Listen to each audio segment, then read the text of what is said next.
First post anchor Paki Sharma, Modi's mouthpiece, released a video commemorating 11 years of Modi's rule. I did not click to watch, as I do not want to keep exposing my goddess's lies and embarrassing her. But I also want to discuss the global landscape and India's gains and losses over Modi's 11 years in power. I hope to pay tribute to my goddess from a different perspective, applauding her persistent lies over these 11 years and wishing well to her and the tough guy who loves wearing skirts. 11 years ago, in 2014, the US had decisively triumphed in its economic strangulation of the EU. The US GDP was nearly equal to the EU's and surpassed it in 2015, with the gap widening thereafter. The benefits of the EU's unified euro currency were shattered by the US, exposing Europe's fragility to the world. Britain had no interest in integrating with the continent, consistently favoring the US.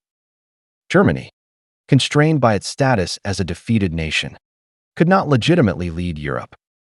France, since Napoleon's time, has suffered from weakness, collapsing and raising the white flag under any significant pressure. On April 14, 2013, the U.S. government arrested Alstom CEO Frédéric Pierucci, blatantly plundering a French company, causing Alstom to collapse and forcing it to sell its core energy business to General Electric at a low price. The French government's weakness and incompetence revealed Europe's vulnerabilities to the U.S. The year 2014 was equally significant for Indians. That year, Modi, riding Hindu nationalism and inciting hatred against Muslims to gain widespread support, rose to power as India's prime minister. With the U.S.-Europe rivalry concluded, the U.S. began preparing to confront its next potential rival, China. The core of U.S. foreign policy is to target the world's second strongest power threatening its hegemony, starting with the Soviet Union, then Japan, followed by Europe, and now China. Thus, India became the darling of the U.S. and Western media, while Modi, a clumsy imitator of Mussolini, emerged as a political star. Claims flooded the internet that India would replace China as the global manufacturing hub, dominate the IT industry as the world's office, rank as the third global military power, and become the next superpower. Humble Indians even produced a video envisioning 2030, with India as a developed nation and white people serving as taxi drivers outside Indian airports, vying to serve Indians. So, what has India achieved after 11 years?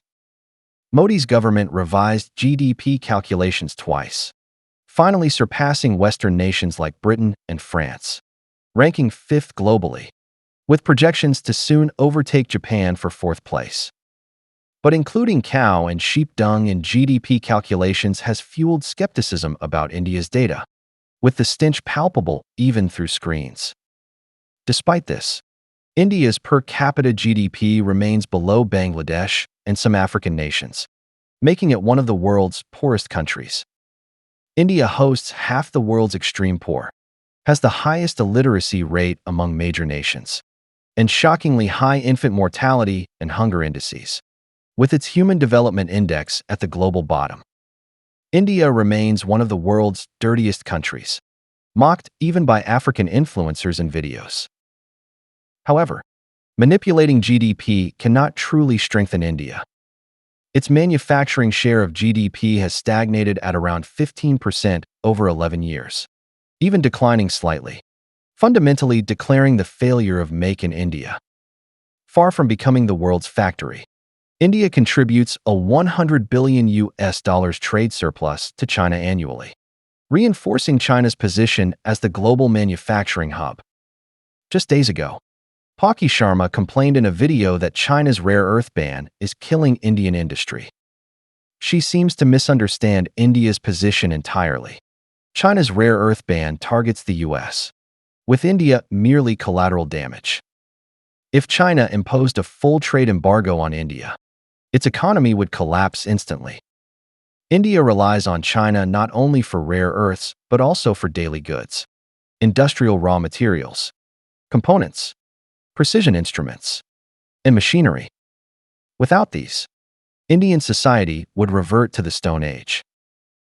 11 years ago, Indian netizens bragged online that the Su-30 MKK outperformed China's Su-30 MKI, claiming the Tejas fighter could outmatch the J-10 and even challenge the J-20.